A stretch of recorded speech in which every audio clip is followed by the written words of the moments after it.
Warning, the following podcast contains offensive language. Deal with it, or stop listening now.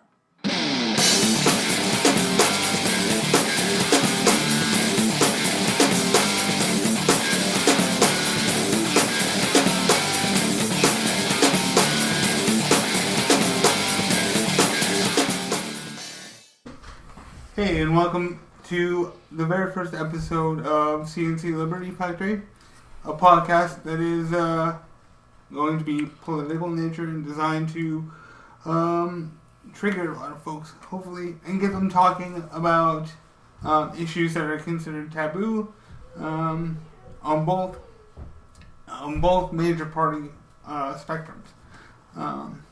I'm coming from a sort of leftist belief and came to the Liberty movement as a result of this past election and being completely dissatisfied with the presidential candidates and looking into different political parties and beliefs and not knowing anything about libertarianism. In fact, my sister was the one who said, "Can we just agree that both of these candidates suck and I'll vote for Gary Johnson?" And I was like, who? And so she told me about him because she lived in New Mexico for a while, and she said to look him up. So I did, and despite his flaws, and there were many in his campaign, I read more about the libertarian philosophy, and I discovered that my personal beliefs, based on my experience, were more aligned with the libertarianism than I originally than I thought, and that I was actually more conservative than I thought. So I'm coming at this from the perspective of someone coming from the left. Your situation is a little bit different. So do you want to talk briefly about how you came to libertarianism? Yeah, I'd say pretty much lifelong I've been more conservative. And it wasn't this last election that did it for me. It had been kind of like fleeting thoughts that had been in my mind, for years leading up to that, maybe this isn't the way.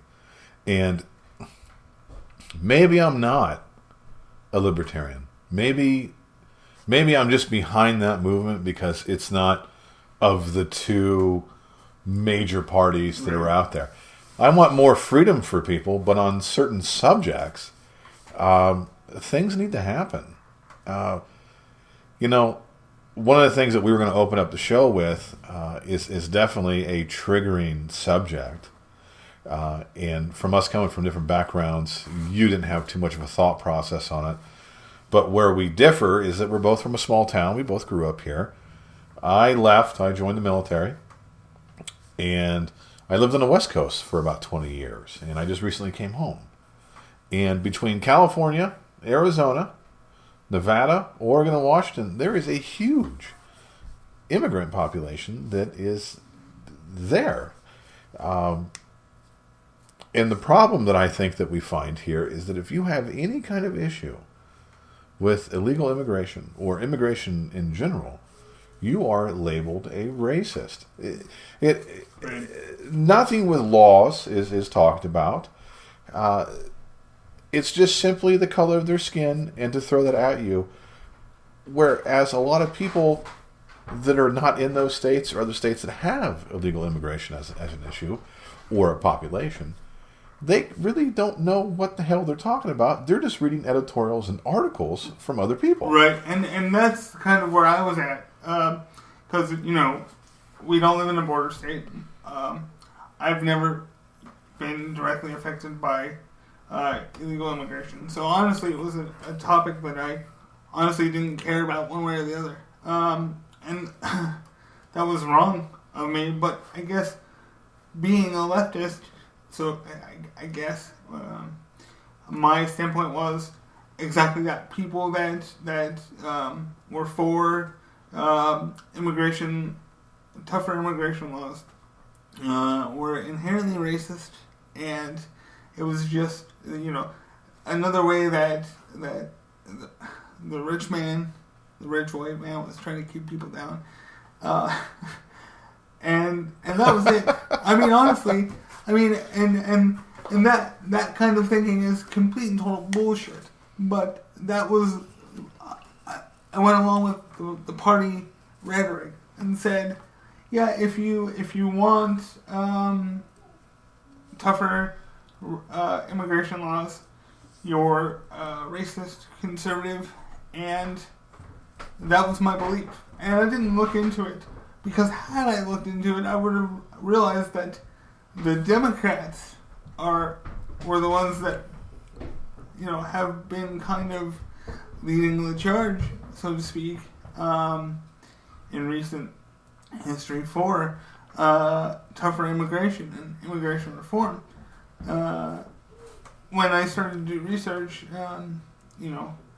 Bill Clinton was the Democratic Jesus, so to speak. He was white, but he was black. Right. And so, he couldn't possibly be a racist, and he did well for the economy, and so whatever he said goes. And as you pointed out to me, he was a ardent supporter of immigration reform and tougher laws for people wanting to come to this country. And I think we have a clip that we want to play at the beginning of the show here to kind of help illustrate where we're coming from. So, yeah, and I'm glad that you brought up the party platform and the rhetoric. If using Bill Clinton as an example, if we can examine his State of the Union address on his actual thoughts of illegal immigration, it's going to leave a few questions out there, I think, for you and I to examine. All Americans, not only in the states most heavily affected, but in every place in this country, are rightly disturbed by the large numbers of illegal aliens entering our country. The jobs they hold might otherwise be held by citizens or legal immigrants. The public service they use impose burdens on our taxpayers. That's why our administration has moved aggressively to secure our borders more, by hiring a record number of new border guards, by deporting twice as many criminal aliens as ever before, by cracking down on illegal hiring, by barring welfare benefits to illegal aliens. In the budget I will present to you, we will try to do more to speed the deportation of illegal aliens who are arrested for crimes, to better identify illegal aliens in the workplace, as recommended by the commission headed by former Congresswoman Barbara Jordan. We are a nation of immigrants, but we are also a nation of laws. It is wrong and ultimately self-defeating for a nation of immigrants to permit the kind of abuse of our immigration laws we have seen in recent years, and we must do more to stop it.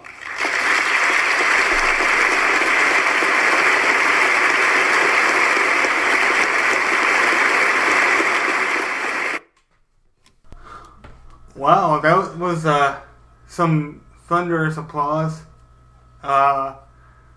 given to a president who was basically saying that illegal immigrants have got to go. Yeah. I mean, there was a major undertone of like, let's get these motherfuckers out of here. Right.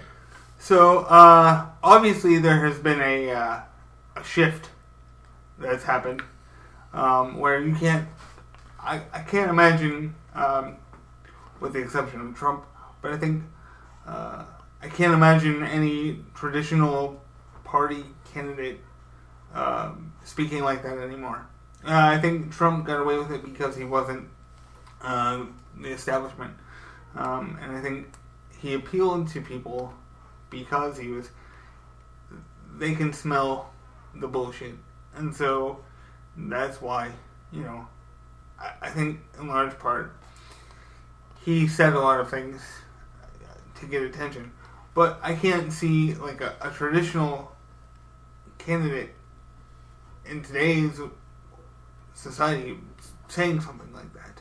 Well, no, you can't. I mean, you have to examine how basically, for the most part, what Bill Clinton just said when he had talked about the criminality of it, when he had talked about the drain on social services.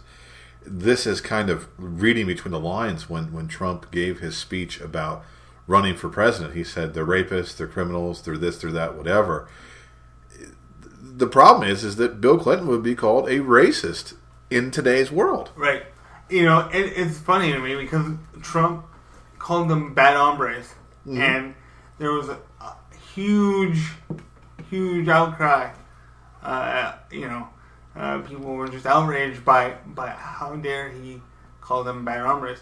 But Bill just called them criminal aliens. Exactly. Maybe the verbiage was different, but the intended meaning is the same.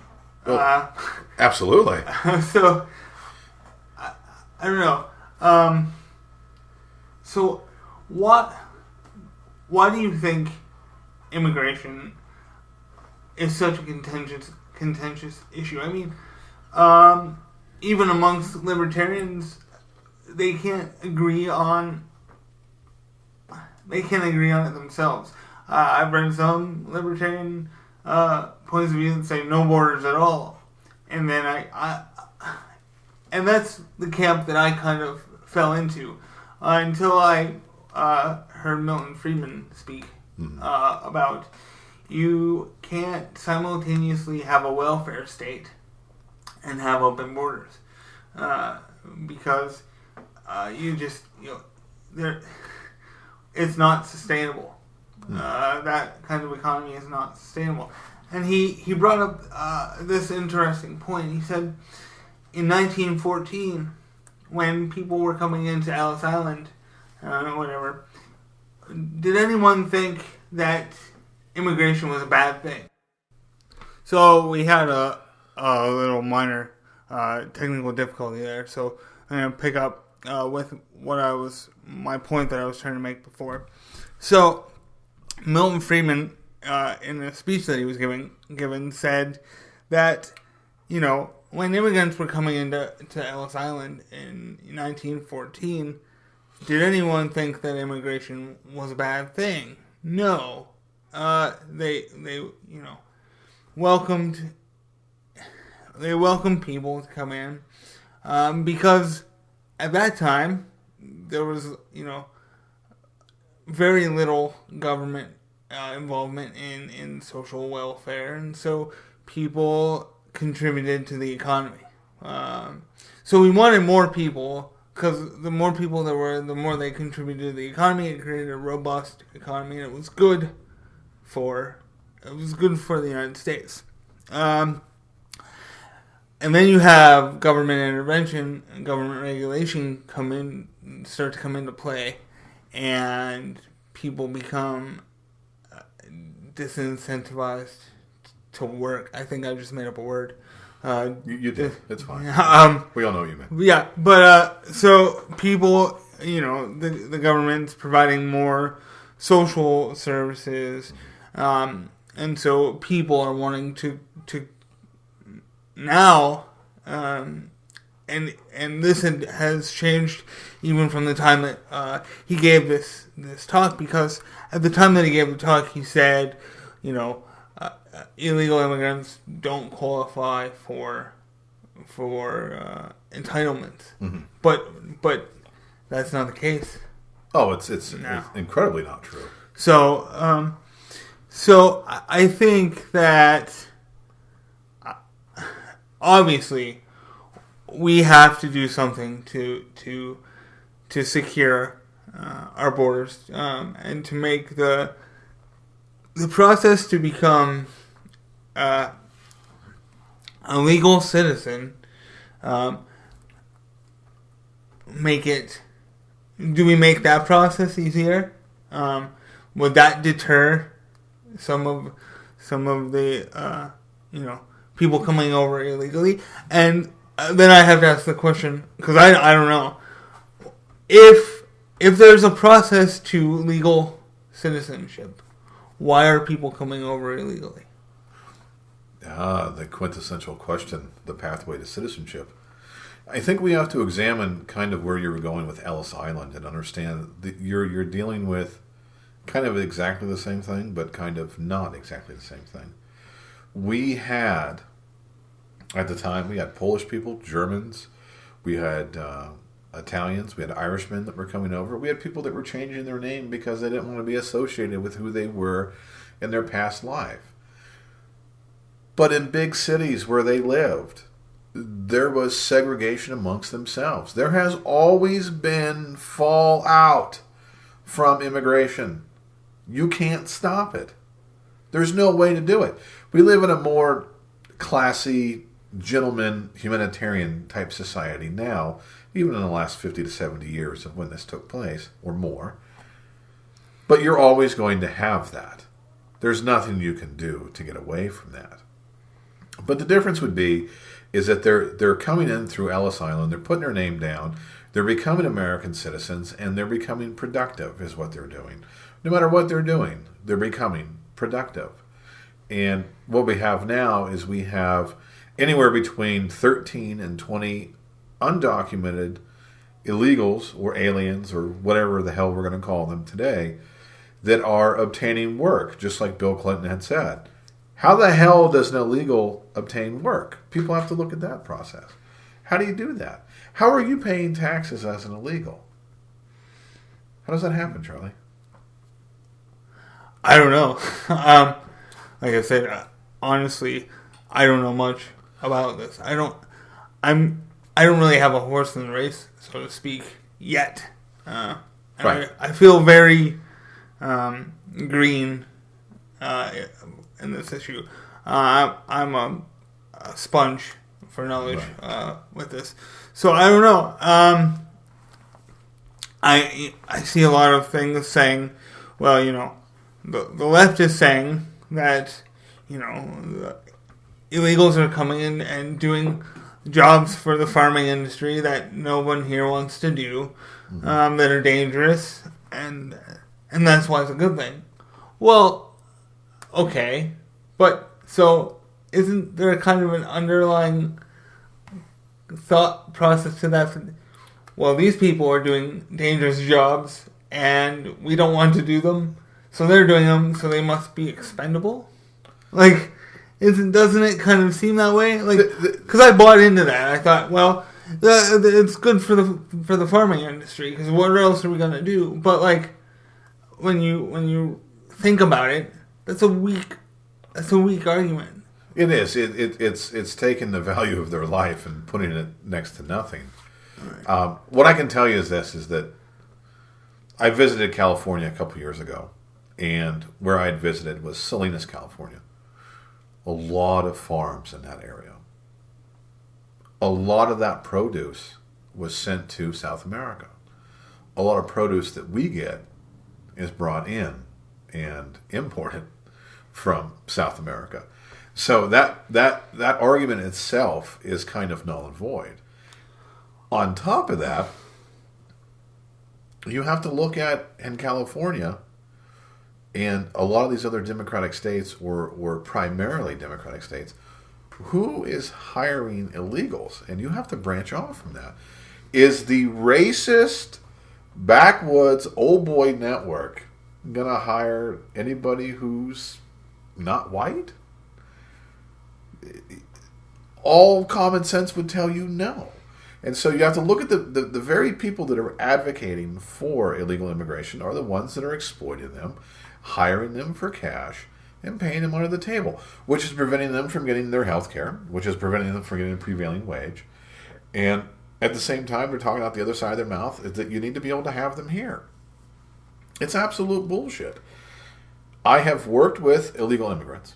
I have installed roofs with them. I have seen them in many other different walks of life, from being mechanics to owning businesses, not necessarily legally, but still owning them, landscaping, roofing, siding, windows, all those different things on the West Coast. I worked with a guy named Jose that had 5 different IDs.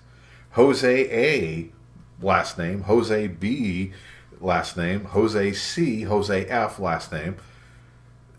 he took advantage of the system. These people work for other people either under the table, or they take a social security number from a child that is born to them, or from a family member, and they use that social security number in order to obtain work. And where I lived in Oregon, in Hillsboro, which had a nickname of Hill's Burrito, just simply because there was such a high Hispanic population. And not that I find anything wrong with Hispanic people. There are some really, really awesome Hispanic people that I know that I would be just willing to walk to the end of the earth for, because how well they are. But there was a system called Abacus Tax Company. I think that's what it was called. But if you look it up online, you can find it. They ended up doing a sting operation and shutting that place down because they were selling fake IDs, stolen Social Security numbers to people that were illegal for them to obtain work. Now tell me, you're telling me that they can't take our job, that Bill Clinton back in the 90s was talking about that. These people are getting illegal identification. For what purpose? Well, yeah. And doesn't that go against the narrative that these people aren't really taking your job in the first place? It's innovation and ever-changing technology that's taking your job. If that's the case, it makes more sense that they would stay put, because we're moving factories to Mexico, whatever, because things can be manufactured cheaper there, because of, tax laws or whatever, or innovation, or whatever the case may be. It seems to me that if that were the case, wouldn't they stay home? Because they're being provided opportunity at home that they're not getting here in America, because all of our jobs are going there. We've turned them into a commodity, though. The thing that a lot of people don't understand is this. Yes, immigrants are taking our jobs in every single realm of where we're at. But I'm saying immigrants, not illegal immigrants. Illegal immigrants are not taking white-collar jobs. Illegal immigrants are taking blue-collar jobs, is what they're taking. So if you're a tenured professor at whether it even be just a small university, a public community college, they're not taking your job. If you're working with your hands, they are certainly taking your jobs. How else are they supporting themselves? How is that possible? If they're not taking Americans' jobs, and if the government's not supporting them, how are they surviving? And if you're going to tell me it's off the charity of those that are already American citizens, that are of their heritage, that are supporting them, well, then why don't they just stay where they're from and allow that money to flow down to them, which is what a lot of them do anyway. Right. Where does this come from?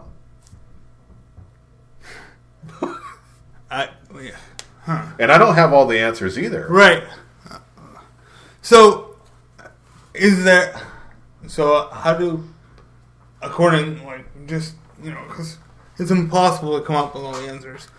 But what's the starting point? I mean, how do we make this better? The starting point is recognizing that there's a problem.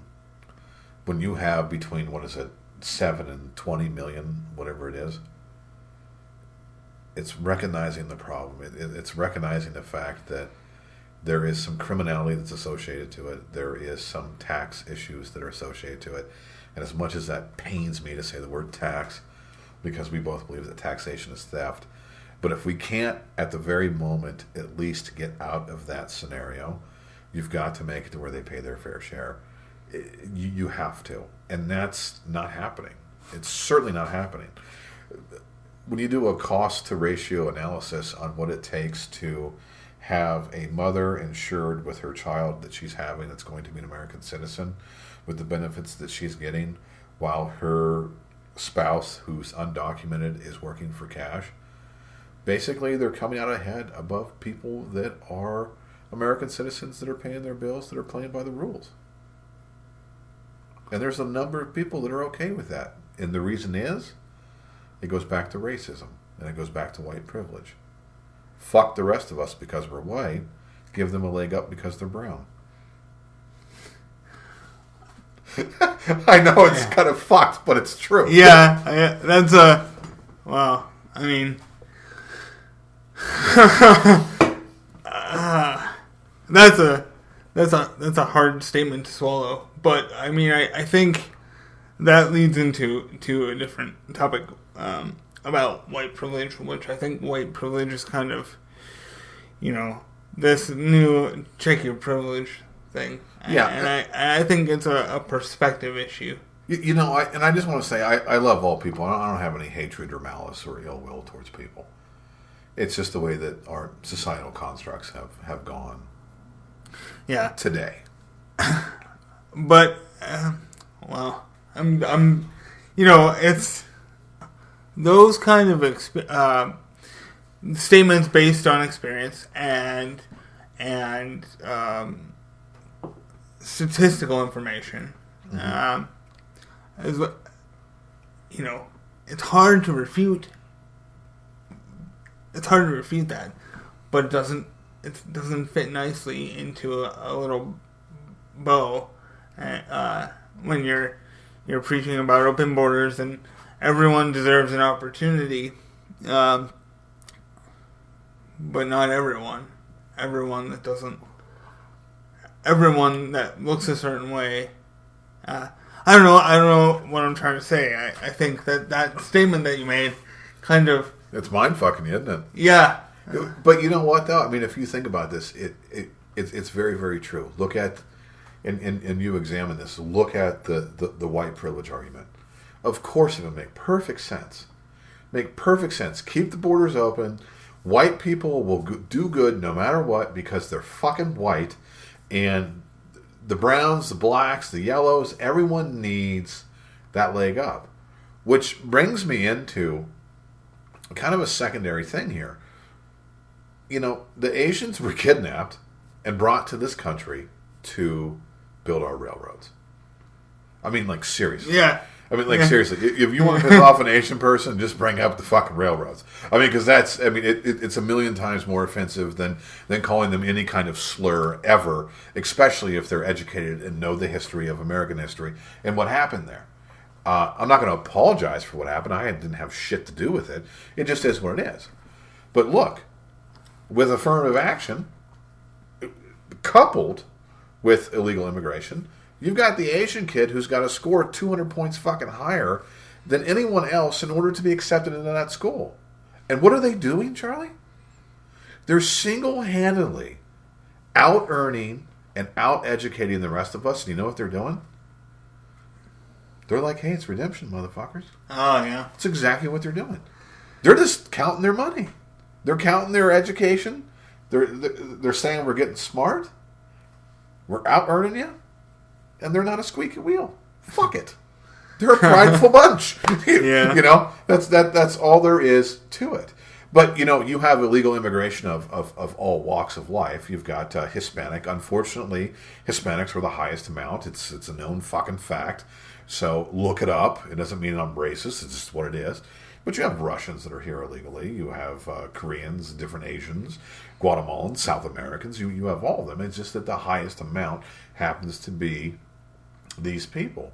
And by these, I mean Hispanic. But going back to the Asians, if you look what happened during the World War, there was concentration and internment camps that were put together for Japanese people. How fucked up is that? By Democrats. By Democrats, you white hoodie wearing fucks. I mean, it's just all there is to it. I'm sorry. Well, yeah. It just is what it is. Well, and that's a whole other thing too. Because I just watched a documentary on the Democratic Party, and it was the party that founded the KKK. Oh, yeah. And Jim Crow. And during the abolitionist days, 0 Republican congresspeople owned slaves. Mm-hmm. But yet we're force fed this narrative of the Democrats are the party of the people for the little guy. But that's not been the case. And we're also told that, well, there must have been some kind of shift. Mm-hmm. That shift never happened. Yeah, where exactly did this happen at? They changed their story to get, because they knew they weren't going to be able to have segregation and white supremacy. They weren't going to win that argument. So they decided to have the African American embrace the Democratic Party. Lyndon Johnson has that statement, and I'm going to paraphrase, but he said he was going to have every black voting Democrat for the next 200 years. Mm-hmm. Now, I think I'm getting a little bit off topic, but I think it all kind of goes hand in hand. Oh, it does. Because every person we're talking about is the result of immigration, right? Bar none. Right, and so it's not a racist point of view to want to protect our interests here in America. No, it's not. And if you remember, shortly after the terrorist attack that took place in Turkey, God, I want to say about 2 years ago, where they went into the nightclub, shot everybody up, fucked them all up. It was all over the news. Hardly anybody was talking about Turkey being our ally, but that's another thing. Just simply because they're Muslim, they can't be our ally. Muslims can be our ally, but except for Saudi Arabia. Yeah, $350 billion worth of... Right. We're getting way off topic here. Anyway, fuck that. Hold on. You have... One of the small narratives that wasn't pushed out there was you have the people that were in Turkey that were trying to board airplanes to get into the United States as a refugee type status. And they were indeed identified as those of terrorist groups. You had that happening in South America as well, too. This is all part of controlling our border. Really, if you look at, to me, if you really break it down the simplest way, when you have something that's broken, you have to fix it. When you have something that becomes an issue to where maybe something possibly, even if it's just a possibility, that something could be fucked up, you fix it. It's like having a broken water line. Right. Why would you not want to fix that? Well, that's exactly right. But I tell you, like, what you said to me the other day when we were meeting about this podcast, you put into a perspective that I hadn't really thought of, was we believe in private property. That's like one of the most important tenets to this whole thing that we believe in is private property is. So, if we have a right to private property, and this is our country, mm-hmm. Don't we have a right to defend to defend ourselves, I guess, in terms of from a private property perspective. Well, I guess a way to put this in really good, it's going to sound fucked up, but it is what it is. Like an invasive species. You have to be able to protect yourself. Just like when you take your boat or wherever the fuck you've been, where they don't want you to take fruit from one side of the world to the other. They don't want shit happening here that is not fucking from here. And unfortunately, we look at human beings in a very different way to where they just hold this bar none special type of scenario. No, we are trying to protect our way of life. We're trying to protect our society. We're trying to protect our culture as well, too. To look at somebody who comes in, who's undocumented, who's earning money, who's taking advantage of the system. And if you don't think that's fucking possible, look at California. Look at their budget in which they put for illegal immigration. Basically, if you're a Californian and you're not gay, you're not a minority, you're fucked. I mean, that's just really all there is to it. My buddy shared a post on Facebook the other day. It said that in California that it was easier to come out as a homosexual than it was to come out as a gun owner. And I realize that we're getting into another topic here, but that is true. But if you look at the amount of money that they spent on safe cities and things like that, it's staggering. Yeah, sanctuary cities, I guess, are part of this immigration issue. I'm not personally in favor of sanctuary cities. I think that it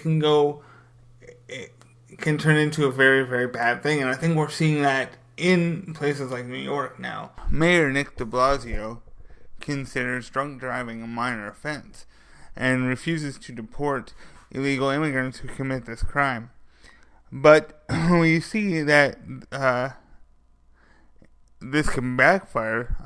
There was a case in San Diego where a suspect in a hit and run that injured a small child, he had been deported nearly 15 or more than 15 times. Isn't that going to create kind of a Wild West scenario for... It does to a certain extent. I mean, if you bring up New York, they had the issue with the stop and frisk scenario. And really what happened is that with the stop and frisk, they were going after weapons. And they took a lot of weapons off the street. Granted, they were doing it towards minorities, and I get that. And maybe that's a bit fucked up in its own right. But guess what they were taking off the streets? Weapons. Now that became a huge debacle. They can't do that. And guess what's happening? What's happening in New York? What's happening in Chicago? It's the same fucking thing. Crime is exploding. And it frustrates the living fuck out of me over it. But the interesting thing is that when you're talking about illegal immigration, and you're talking about criminality, wouldn't it be some shit when people are like, oh no, it's not exactly what you think? I think we have a clip of someone testifying about the amount of people that have been released back into population in the United States, and their crimes are kind of staggering. Yeah, let's go ahead and play that clip. Thank you, Mr. Chairman, and thank you, Ms. Sedana, for being here. Ms. Sedana, last year, it's my understanding that you released 19,723 illegal aliens with criminal records. 19,723. That's the number I've been given. 19,723. That number is correct by, remember, court order or some discretion. And these are illegal aliens with criminal records such as kidnapping, sexual assault, DUI, and homicide. That's correct. How in the fuck do you recover from that? And where do you go? I can tell you where you go. I can tell where you go from a leftist standpoint. And that is that you bring up a crime rate of America as opposed to what that's going. But really, in all actuality, that's just apples to oranges. When you have those serious of charges in which these people were released back into captivity again, that is amazing. We are so obsessed with multiculturalism that we don't even know which way is up or down, and to even speak about it or speak out about it gets you chastised, and that is fucked up. I mean, I guess I still hold on to some left kind of thinking in terms of immigration and equality and opportunity. Even though, based on my own experience, equality is a lie anyway. But I mean, I'm having one of those moments where I don't know what to say. Because when you put together clips like that, there's no argument. We have a serious problem. We do have a serious problem, and what I tell other people is show me another country, without getting all like lib crazy on me. Show me another country that has an invasion of people into their country like we have. Now, we both have thought processes on involving our men and women in the Middle East, and that has nothing to do with what we're talking about. This is very specifically to the United States of America and what's happening. We are the only ones that face this kind of issue. And we are told that it's simply okay. It's not fair to go that route. Am I speaking on every single person who comes in illegally who doesn't make waves? No, I'm not. But to act like this doesn't exist at all, to be so like obtuse to think that it doesn't exist or that it's not a problem, it makes you question where the hell you're getting your information from. Right. That video we just played was from 2016. There's another video excerpt we have from 2017 in regards to a sexual assault that took place in a bathroom. This is directed towards Sean Spicer at the White House, if you want to play that clip. Girl, she was raped in the boys' bathroom of her high school. A 17 and 18-year-old boy have been charged. One of the boys we know unlawfully entered the country. Both of them have outstanding orders with ICE. So here's my first question about it. Currently, schools are prohibited from denying access to public education based on immigration status. So, an illegal immigrant student is in school, a place that we send our children every day to learn and to be safe, and a female student is raped. Sure, an argument could be made, well, it could happen. It could happen, she could have been raped by a U.S. citizen, a natural-born citizen. Sure, she could have. But if that's a possibility, why add to the already terrible shit that's going on in the world, or in America, by allowing free education for illegal kids? It adds insult to injury of the fact that two people who, if you mentioned, she said that they had, I can't remember her wording, but she'd mentioned ICE, both of them with ICE, and ICE is immigration. So it adds insult to injury, the fact that these kids shouldn't have been here to begin with. And then so what do they do while they're here? They rape a citizen. This is not acceptable. And then to act like that this is okay, or somehow that this shouldn't be stopped, or that it can't lead into something else, is literally psychotic. But when you bring this up, people tell you that you are racist. So we have all of these issues that have been associated with it, with people extorting them, which we know are more left-leaning as opposed to the racist right. We have a drain on social services. We have the fact that no matter who you are, you walk into a public hospital, you get treated for who you are. No matter who you are, you walk into a school system, you get an education, no matter who you are. You're using tax dollars to fund all this stuff, and it does not matter if you are a citizen or not.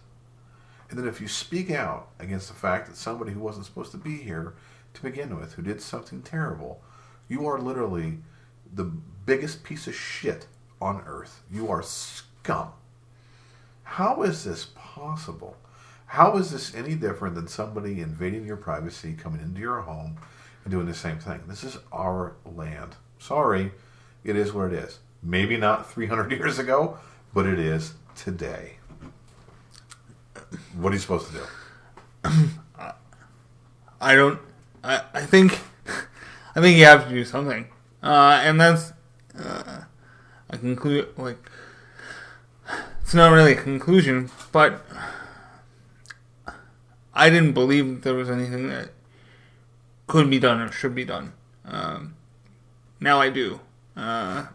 Just based on conversation and reading, and when I hear clips like that, it shakes me to my core. These are also stories that you won't hear, though, either. I mean, if you look at the left and what's happening with even Trump himself, everything is just such a terrible, terrible thing. And granted that, the right did that to Obama as well, too. It's, we're not the authors of this, but we're perpetuating issues that take place, and we're not taking any kind of initiative to look at how do we stop these things. One of my greatest kind of inspirations is Thomas Sowell. He's an amazing man. I mean, if you want to talk about beating the system and beating the odds, I mean, this guy's unbelievable. He was a Marine as well, too, which I love it. Hoorah. But he'll tell you that there are no certain answers. There are only trade-offs. And what we're doing right now, and if you look at it, all the different clips we have of different presidents, Democratic presidents at that, they're talking about the same thing. They're going to hire more border guards. They're going to prosecute more illegals. They're going to make the pathway to citizenship even better. Once we get past Trump, and then once everyone hates everyone again, and they go back to Democratic, what's the next guy going to say? Well, when you sit back and look at it, you don't have to be racist about it, but there is something we need to do about it. It's going to just keep happening and happening and happening. And we have to call it out as it happens and call it out for what it is. If we don't do that with a clear mind, a clear conscience, and a clear heart, we'll never get past it. So, should people actually support the wall? Is it because it seems like a ridiculous thing. I'm going to build a wall, and the economics of the wall aside, how it's going to be funded, and the tariffs levied against people and the people, and all that stuff aside, is the wall a seriously viable option?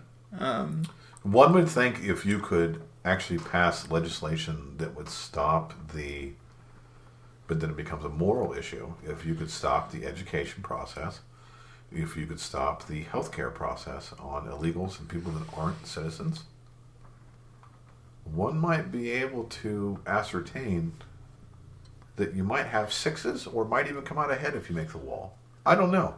I have ambivalent feelings about that. It seems to me that instead of building a wall, we need to fix our policy and enact that policy. We have laws on the books that we don't even pay attention to. Right. We don't charge people with shit that's there to begin with. So, I mean, I'm against regulation. Government regulation on things it affects poor people and people that live where we live disproportionately. But in this case, obviously, you have to have some sort of law. There's a strand of libertarianism that wants no law except for contracts, and the anarcho-capitalist kind of perspective, which I'm drawn to because anarchy is a nice, it's fun to think about. But that's it. It's fun to think about. I've read some pretty compelling arguments for that, but they don't really ever seem to tackle the immigration issue. So is this one case where we have to have government involvement, we have to have regulation, and we have to have those laws carried out without exception, without feeling, without emotion. the argument that we brought up earlier before recording the show was people are going to say this is going to break up families. But if we're going to make things better in terms of our own economic prosperity, and giving people an opportunity to come here legally, we can't think about that. And it's not personal. It's preservation of a nation. I thought you were going to say it's not personal, just business.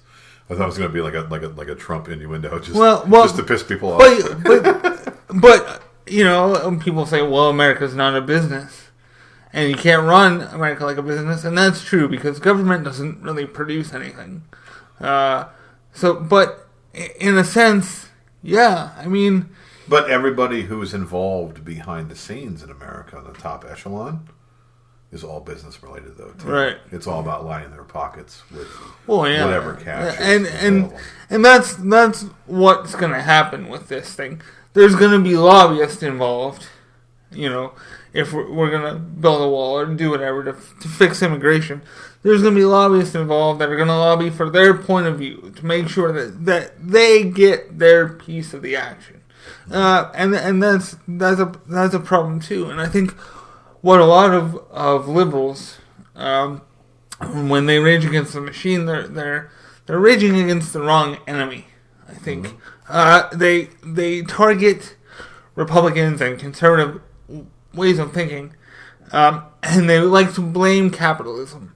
But the real issue is lobbyists and crony capitalism, and there's a difference between government involvement in the capitalist system creates unfair advantages for those who have the most money to fund campaigns, and so whoever is the highest bidder they're going to make exceptions for any immigration policy that they put through. But we have to do something. So do we? I mean, so do we go along with any kind of neoconservative who's going to come out with a better policy than building a wall, even though it's still falling in line with big government? Because what do we do? You got to build a better pathway to citizenship. I mean, you have to. There's even Barack Obama said the idea of rounding up millions of people and shipping them out is not really. It's not the most plausible idea. I mean, you'd have a manhunt for illegals. The only way you could do that is you could violate people's rights just by simply seeing what color they are and deporting them. But at the same time, we have to recognize that there is an issue that is here with what we have in place. We have to recognize that. It's not true. Based on what a lot of the left has says and what they put out against you. I mean, what better way to say that this is a form of racism to try to shut you down when you look at the amount of court records that are available for fathers who receive custody of their children. It's less than 20% of the entire population. Then you're talking about maybe less than 20 million people of our population who have a broken up family. You don't care about the rest of the American culture. No. You simply only care about people with brown skin when it comes to this. Well, yeah. And that's fucked up. And domestically, they don't care about people with brown skin because, as Thomas Sowell has said, if you support the welfare state, you don't care about people with brown skin. No. Because it's statistically proven that a welfare state encourages broken homes, so they don't care about broken homes domestically, only on terms of immigration and people being deported to their home country. How can we do that to their children? But they don't care about the kids that, the perpetual poverty trap is... No, and they don't care about the fact that a welfare state simply rewards you for doing nothing. There's no real answers when it comes to the illegal immigration, but there are a number of issues that are associated with it that should get some recognition and that should not go unrecognized. And to act like, for speaking out against it, that you're a racist is nothing short of just absolute ignorance. It's trying to take away my voice as a collective group and boxing me somewhere and putting all illegal immigrants in a box together. But you can't do that because not all illegal immigrants do the shit that we're talking about. No, I know. And that's I don't want people to get the wrong idea. We're not being racist little fucking bastards here. We're just saying, hey, look, here's a few pointers on why we need to tighten something up, and whatever that's going to be, we better figure it the fuck out. Well, that sounds like a good place to end for our first show. There were a few technical difficulties, and I wasn't able to engage in the conversation as much as I would have liked, just simply because I'm willing to admit that this is a topic that I know very little about. I'm glad to have had the conversation. I think conversations like this need to happen more frequently, and I think people need to not be afraid to say something unpopular. And unfortunately, I don't think that we live in a society currently that allows for an exchange of ideas. Especially if you're in Berkeley. Right. Well, it doesn't matter. It doesn't matter if it's Berkeley or if it's here in rural Pennsylvania because of the internet. Because, I hope to continue these types of conversations, and hopefully people listen and can make some sense out of our ramblings, and hopefully we leave them with a message that they can grab onto, and if they're interested in what we have to say, hopefully that they will become engaged, and we can help to grow a movement, not just nationally, but I think from a rural perspective too. So, with that being said, that's the end of the first show, and until next time. See you fuckers later.